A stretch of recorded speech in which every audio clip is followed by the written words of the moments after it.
नमस्कार दोस्तों, आपका स्वागत है आपके अपने चैनल रिश्तों का रजिस्टर में। कहते हैं जिंदगी में कमाया हुआ धन कभी भी खत्म हो सकता है, लेकिन कमाई हुई इंसानियत कभी खत्म नहीं होती।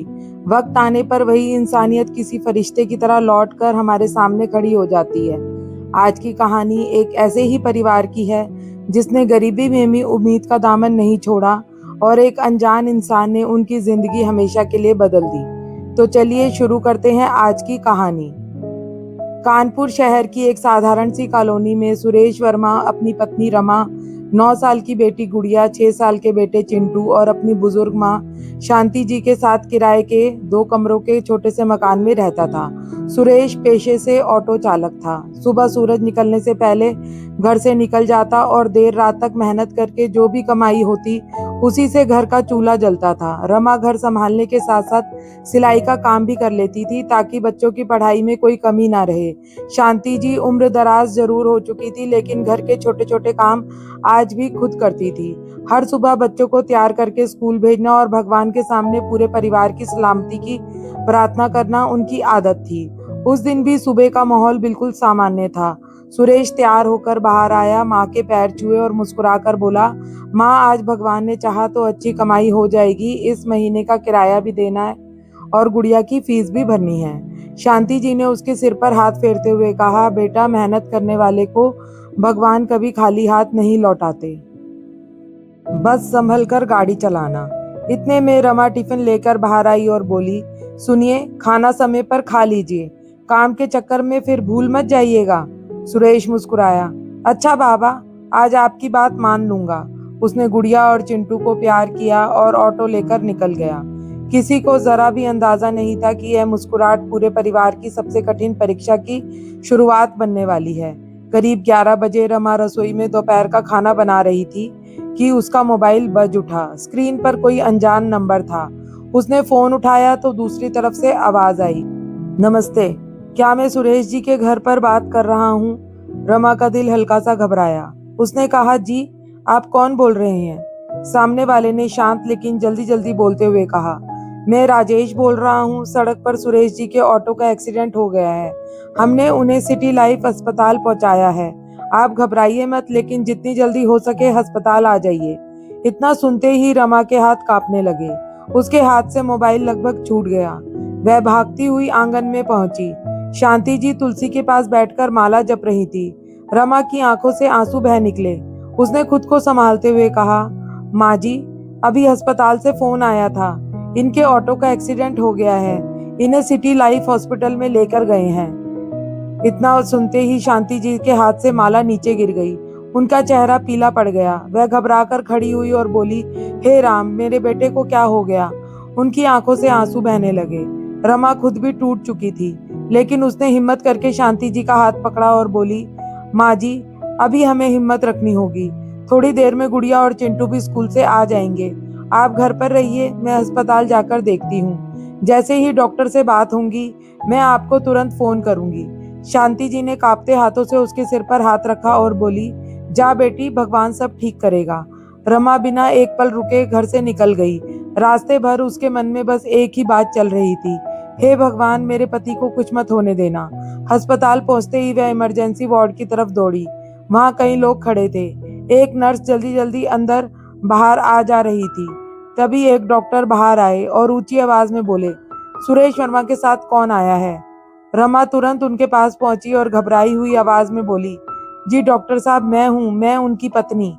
डॉक्टर ने गंभीर स्वर में कहा, देखिए, इनके सिर में गहरी चोट लगी है। हमने शुरुआती इलाज कर दिया है, लेकिन तुरंत ऑपरेशन करना पड़ेगा। ज्यादा देर करना ठीक नहीं होगा। रमा की आंखों में आंसू आ गए। उसने कांपती आवाज में पूछा, डॉक्टर साहब, मेरे पति ठीक तो हो जाएंगे ना? डॉक्टर ने शांत स्वर में जवाब दिया, अभी कुछ कहना जल्दबाजी होगी। हम पूरी कोशिश करेंगे, लेकिन ऑपरेशन तुरंत करना जरूरी है। उसके लिए अस्पताल में 1.5 लाख रुपए एडवांस जमा कराना होगा। उसके बाद ही ऑपरेशन शुरू हो पाएगा। 1.5 लाख रुपए सुनते ही रमा के पैरों तले जमीन खिसक गई। उसके मुंह से बस इतना ही निकला, डॉक्टर साहब, मेरे पास तो इतने पैसे नहीं हैं। डॉक्टर ने सहानुभूति से उसकी तरफ देखा और बोले, मैं आपकी परेशानी समझ सकता हूँ, लेकिन समय बहुत कम है। आप जल्दी से जल्दी पैसों का इंतजाम करने की कोशिश कीजिए। मैं तब तक जरूरी तैयारियां करवाता हूँ। इतना कहकर डॉक्टर अंदर चले गए। रमा कुछ पल वहीं खड़ी रह गई। उसे समझ ही नहीं आ रहा था कि आखिर करे तो क्या करे। उसने सबसे पहले शांति जी को फोन लगाया।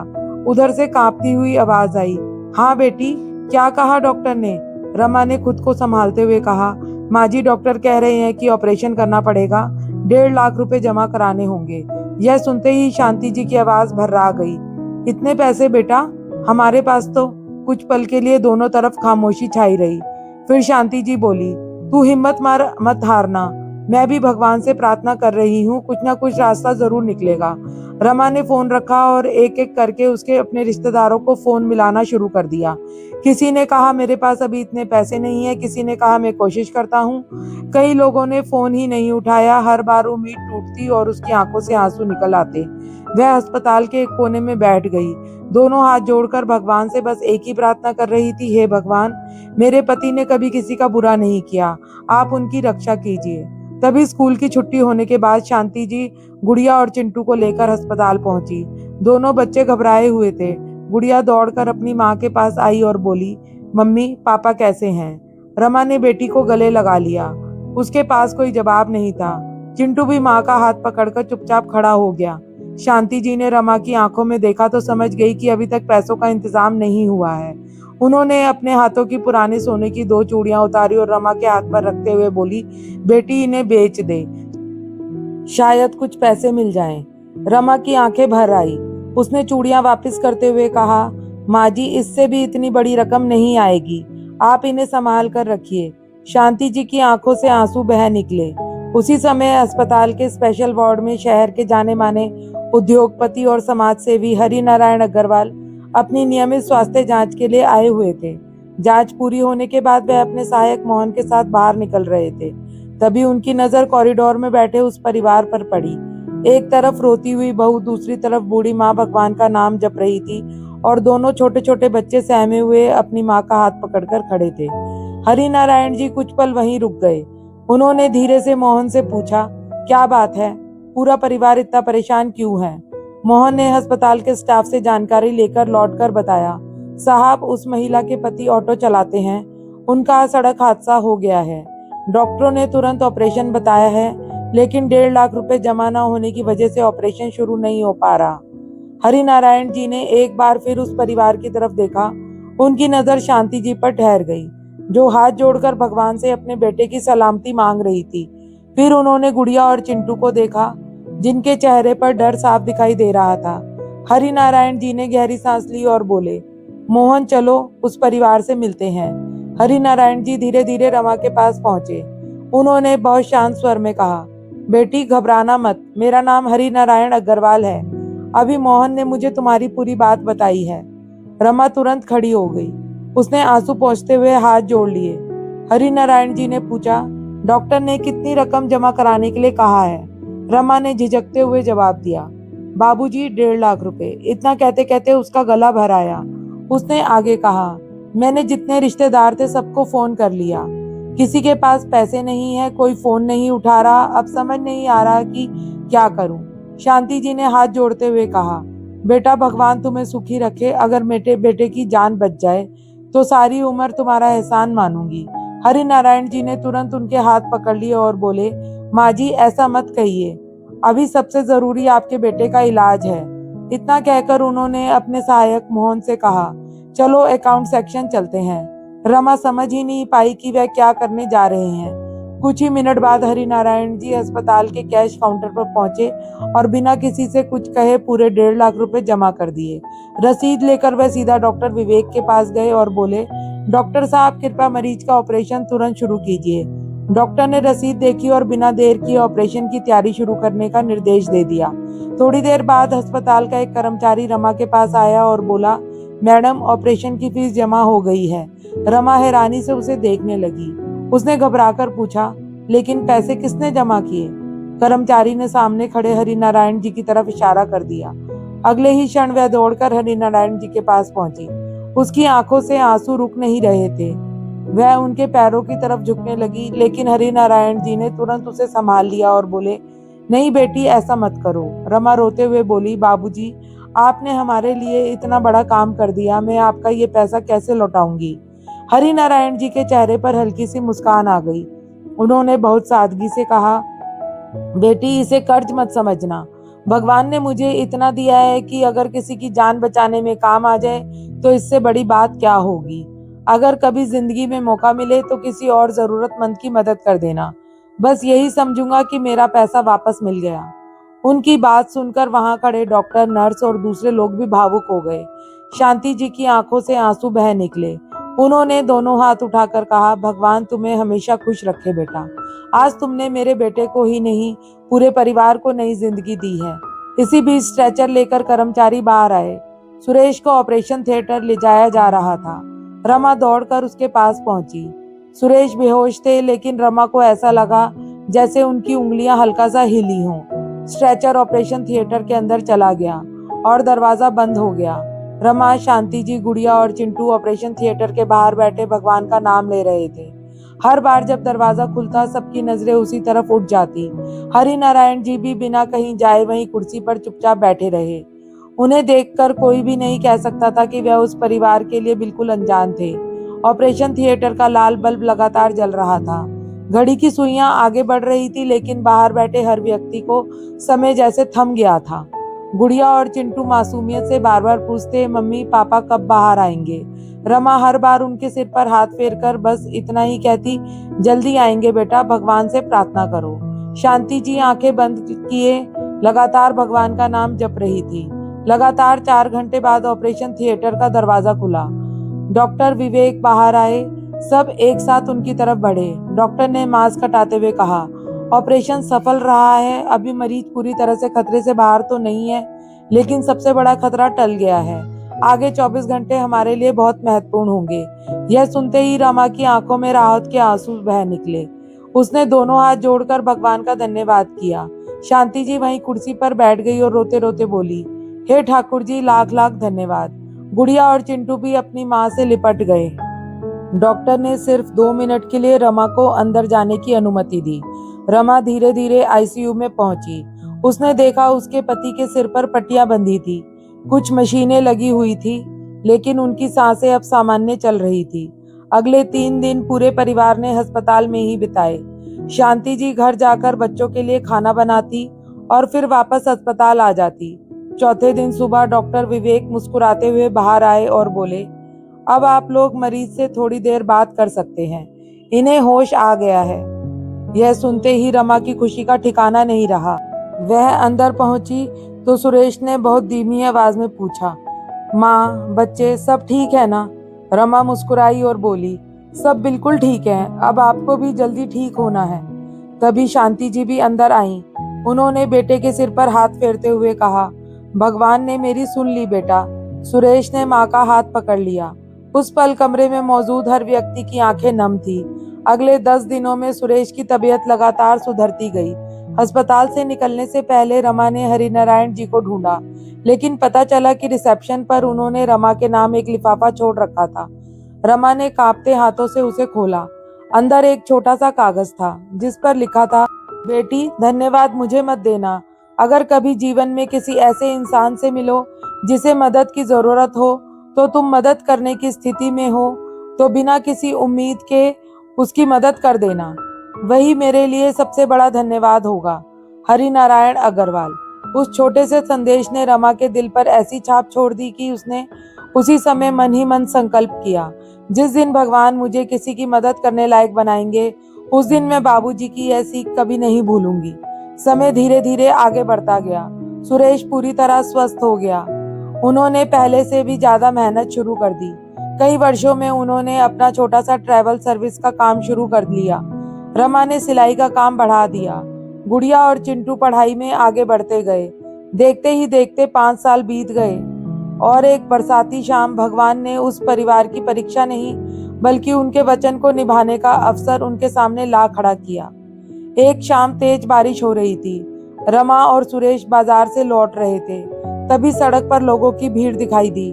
कुछ लोग छाता लेकर खड़े थे, कुछ मोबाइल से वीडियो बना रहे थे, लेकिन कोई भी उस बुजुर्ग को अस्पताल ले जाने की जिम्मेदारी नहीं उठा रहा था, जो सड़क किनारे बेहोश पड़े थे। सुरेश ने तुरंत गाड़ी रोकी और भीड़ के बीच पहुंच गया।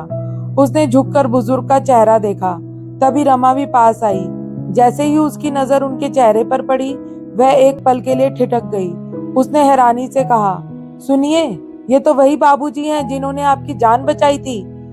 दोनों ने एक पल बिना गवाए आसपास खड़े लोगों से कहा, जरा मदद कीजिए, इन्हें गाड़ी तक पहुंचाना है। दो युवकों ने आगे बढ़कर उनका हाथ बटाया। सुरेश और रमा उन्हें तुरंत पास के अस्पताल में ले गए। डॉक्टरों ने जांच करने के बाद बताया, इन्हें हार्ट अटैक आया है, इलाज तुरंत शुरू करना होगा। फिर रिसेप्शन से एक कर्मचारी आया और बोला, मरीज के साथ कौन है? भर्ती की औपचारिकताएं पूरी करनी होंगी।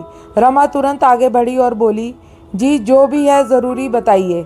कर्मचारी ने पूछा, क्या आप इनके परिवार से हैं? रमा ने शांत स्वर में कहा, नहीं, लेकिन अभी इनके साथ हम ही हैं। इलाज में देर मत कीजिए, कागज में भर देती हूँ। उसने बिना देर किए सभी ज़रूरी फॉर्म भर दिए। डॉक्टर ने तुरंत इलाज शुरू कर दिया। थोड़ी देर बाद हरिनारायण जी की जेब से मिले मोबाइल के जरिए उनके घर पर संपर्क किया गया। वहां से पता चला कि उनका बेटा अमन कई सालों से विदेश में रहता है। उसे फ़ोन किया गया तो उसने कहा कि पहली उपलब्ध फ्लाइट से आने की कोशिश करेगा, लेकिन पहुंचने में कम से कम 2 दिन लगेंगे। यह सुनकर रमा और सुरेश ने एक दूसरे की तरफ देखा। उन्हें 5 साल पहले का वही अस्पताल, वही बेबसी और वही इंसानियत याद आ गई। दोनों ने तय किया कि जब तक हरिनारायण जी का परिवार नहीं आ जाता, वह उन्हें अकेला नहीं छोड़ेंगे। अगले 2 दिन वह अस्पताल में ही रहे। डॉक्टर जो दवा लिखते, सुरेश तुरंत ले आता। रमा समय पर नर्सों से बात करती, रिपोर्ट लेती और डॉक्टरों से उनकी तबीयत की जानकारी लेती। शांति जी भी एक दिन अस्पताल पहुंची। उन्होंने हरिनारायण जी को देखा तो भगवान के सामने हाथ जोड़कर बोली, हे प्रभु, जिसने हमारे घर की खुशियां लौटाई, उसे जल्दी स्वस्थ कर दीजिए। तीसरे दिन सुबह हरिनारायण जी को होश आया। उन्होंने धीरे धीरे आंखें खोली। सामने रमा और सुरेश को देखकर वह कुछ पल उन्हें पहचान नहीं पाए। फिर अचानक उनके चेहरे पर मुस्कान आ गई। उन्होंने धीमी आवाज में कहा, तुम? रमा की आंखें भर आई। उसने मुस्कुराकर कहा, बाबूजी, आपने कहा था ना, जब मौका मिले तो किसी और की मदद करना। आज भगवान ने हमें वही मौका दे दिया। हरिनारायण जी की आंखों से आंसू निकल पड़े। उन्होंने कांपते हुए हाथ से रमा का हाथ थाम लिया और बोले, बेटी, उस दिन मैंने तो बस अपना फर्ज निभाया था, लेकिन तुम लोगों ने जो किया है वह मैं कभी नहीं भूलूंगा। रमा मुस्कुराकर बोली, बाबूजी, अगर उस दिन आप नहीं मिलते तो शायद आज हमारा परिवार ही नहीं बचता। आपने हमारी मुश्किल में साथ दिया था। आज भगवान ने हमें आपका साथ देने का अवसर दिया है। तभी डॉक्टर अंदर आए और बोले, अब मरीज की हालत पहले से काफ़ी बेहतर है। 1-2 दिन में इन्हें छुट्टी मिल जाएगी। यह सुनकर सबके चेहरे पर सुकून आ गया। अगले दिन हरिनारायण जी का बेटा अमन भी विदेश से पहुंच गया। उसने रमा और सुरेश से हाथ जोड़कर कहा, मैं आपका धन्यवाद कैसे करूं? आपने मेरे पिताजी का जिस तरह ध्यान रखा वह मैं कभी नहीं भूलूंगा। हरिनारायण जी ने मुस्कुराते हुए कहा, इन्होंने साबित कर दिया कि रिश्ते सिर्फ खून से नहीं बनते। अस्पताल से छुट्टी मिलने के कुछ हफ्ते बाद हरिनारायण जी ने रमा, सुरेश, शांति जी, गुड़िया और चिंटू को अपने घर बुलाया। सबके सामने उन्होंने कहा, मैंने जीवन में पैसा बहुत कमाया, लेकिन आज समझ आया कि सबसे बड़ी कमाई अच्छे इंसान है। इसलिए मैंने एक फैसला लिया है। उन्होंने बताया कि वह अपनी संपत्ति का एक हिस्सा गरीब मरीजों के इलाज के लिए समर्पित कर रहे हैं। उसी दिन नई उम्मीद नाम से एक सहायता कोष की शुरुआत की गई, ताकि पैसों की कमी के कारण किसी का इलाज कभी न रुके। उद्घाटन के दिन हरिनारायण जी ने मंच से कहा, 5 साल पहले मैंने एक परिवार की मदद की थी। मुझे लगा था कि मैंने उनका साथ दिया है, लेकिन सच तो यह है कि भगवान ने उसी दिन मेरे लिए अपना सहारा तैयार कर लिया था। जब मैं अकेला पड़ा, तब यही परिवार मेरे साथ खड़ा था। इसलिए याद रखिए, इंसान का किया हुआ अच्छा काम कभी व्यर्थ नहीं जाता। वह किसी न किसी रूप में जरूर लौट कर आता है। हॉल तालियों से गूंज उठा। पहली पंक्ति में बैठी रमा की आंखें नम थी। उसे अस्पताल का वह दिन याद आ गया जब उसके पास अपने पति के इलाज के लिए पैसे नहीं थे और एक अनजान इंसान ने बिना कुछ पूछे उसकी दुनिया उजड़ने से बचा ली थी। कार्यक्रम के बाद हरिनारायण जी ने सबके सामने रमा और सुरेश से कहा, जब भी समय मिले इस घर में अपने घर की तरह आ जाया करो। अपनेपन का रिश्ता किसी कागज पर नहीं लिखा जाता, वह दिल में बस जाता है। रमा ने मुस्कुराकर उनके चरण छुए और बोली, बाबूजी, आपने हमें सिखाया है कि इंसानियत सबसे बड़ा रिश्ता होती है। हम आपकी ये सीख कभी नहीं भूलेंगे। घर लौटते समय शांति जी ने आसमान की तरफ देखकर हाथ जोड़ दिए और बोली, हे प्रभु, दुनिया में ऐसे अच्छे लोगों को हमेशा बने रहें, क्योंकि इन्हीं की वजह से इंसानियत आज भी जिंदा है। उस दिन रमा ने महसूस किया कि भगवान हर बार चमत्कार करके मदद नहीं करते। कभी कभी वह किसी अच्छे इंसान को ही किसी की जिंदगी का सहारा बना देते हैं। दोस्तों, अगर इस कहानी ने आपके दिल को छू लिया हो तो इसे अपने परिवार और दोस्तों के साथ साझा करें, क्योंकि शायद किसी की मदद करने की प्रेरणा किसी की जिंदगी बदल दे।